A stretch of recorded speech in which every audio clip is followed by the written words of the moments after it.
Welcome to the reverse dieting video. Reverse dieting really is the icing on the cake when it comes to fat loss and actually maintaining results long term. It's a massive part of my programs and it's what I coach all my clients through. Inside of the Female Academy, if you decide to stay on, you'll get to a point where you've reached your goal. We've achieved the fat loss you're looking to achieve, and then the question is, well, what's next?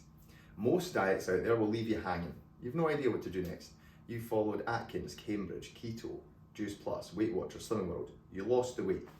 What happened when you lost the weight? Well, you probably started eating the food that you were eating before you went on the program and put the weight back on. Different program this time because we're giving you a flexible approach. You can eat whatever you like. However, you still need somewhere to go at the end of the diet, because once you've reached your goal, the mindset shifts. Oh, I've done it, happy days. What do? Are you just going to hang about on like 13 or 1400 calories for the rest of your life?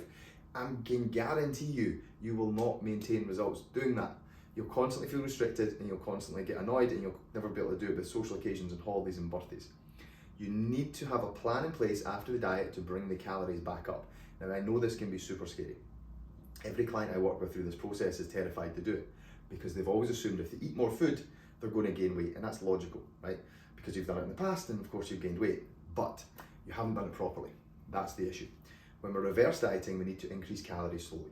We jump them by like 100, maybe 150 every 2 weeks and get you back to maintenance.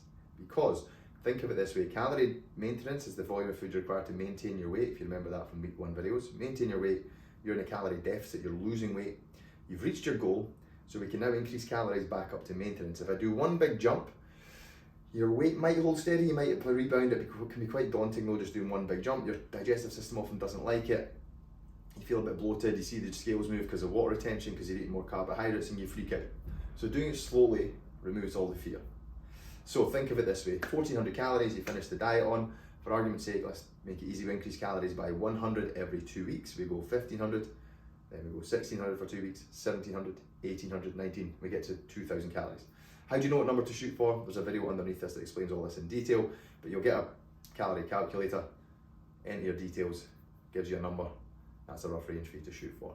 Usually, most clients I work with that are females, it's about 2000 calories-ish. Kind of depends on level of activity, but generally 1900 to 2200 is going to be a rough range for the final point of the reverse diet. So bring those calories back up slowly, restore maintenance. Your weight might move 1 pound, maybe 2 in the entire process.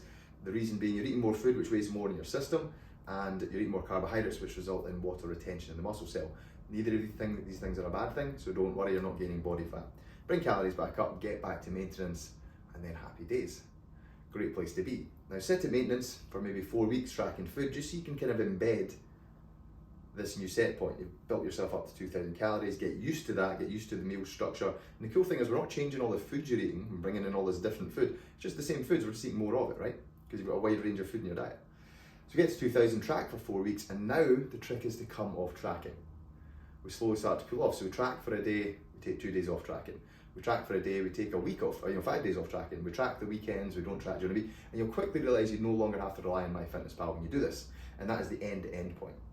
And I'll guide you through this whole process. Anyone that gets to the point where they're going to reverse, I get them to contact me directly, and I guide them through the reverse diet to give them extra accountability and support, just because it can be a bit daunting.